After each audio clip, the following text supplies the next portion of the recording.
उसके खिलाफ 79 मुकदमे दर्ज हैं। 10 मामलों में उसकी गिरफ्तारी पुलिस के लिए जरूरी है। 40 मुकदमे अदालत में लंबित हैं। वो लॉरेंस बिश्नोई पिछले कई महीनों से जेल से बाहर निकला ही नहीं और ना ही अगले 7 से 8 महीनों तक हिंदुस्तान के किसी भी राज्य की पुलिस उसे पूछताछ के लिए जेल से बाहर ला सकती है। दरअसल भारत के गृह मंत्रालय ने एक खास कानूनी धारा के तहत कुख्यात गैंगस्टर लॉरेंस बिश्नोई को ऐसा सुरक्षा कवच दे रखा है कि अगस्त 2025 से पहले लॉरेंस को गुजरात की समरवती जेल से बाहर निकाला ही नहीं जा सकता। पूरे देश में मौजूद कुल 1319 जेलों में से अगर किसी एक जेल पर सबकी निगाहें हैं तो वो यही जेल है।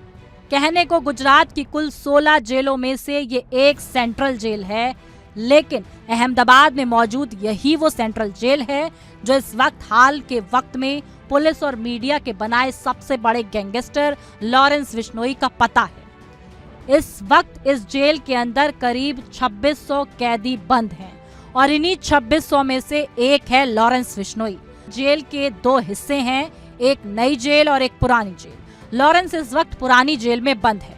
पुरानी जेल का एक अलग हिस्से में एक साथ 10 कमरे हैं। उनमें से 9 खाली हैं, जबकि 10वें कमरे में लॉरेंस पिछले कई महीनों से अकेले रह रहा है।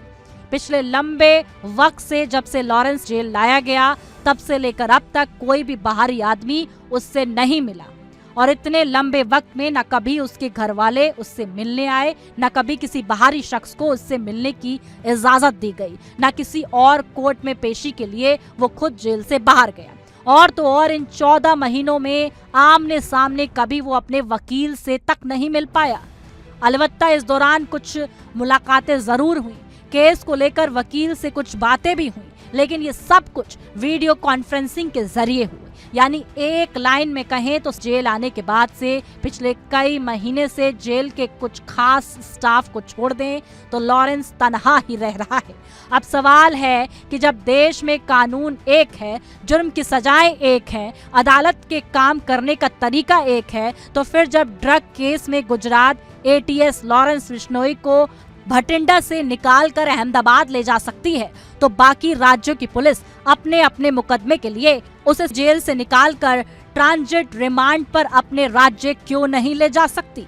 अगर वजह ये है सबसे सुरक्षित जेल है और यहाँ से लॉरेंस मोबाइल के जरिए अपने गैंग के संपर्क नहीं कर सकता, तो ये वजह बेतुकी है।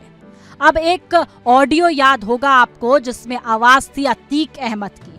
अतीक अहमद भी उस जेल में बंद था जिसमें इस वक्त लॉरेंस बंद है और यहीं से फोन पर ही अपना गैंग चला रहा था।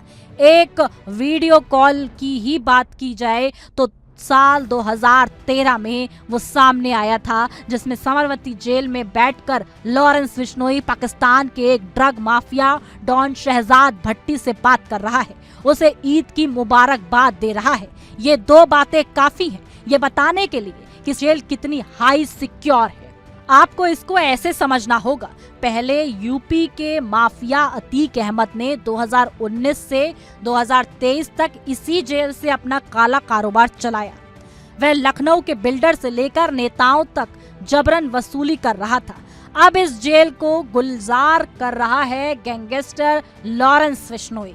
दिल्ली में 12 सितंबर को हुए बहुचर्चित नदीर शाह मर्डर का ऑर्डर समरवती जेल से लॉरेंस ने ही लिया था।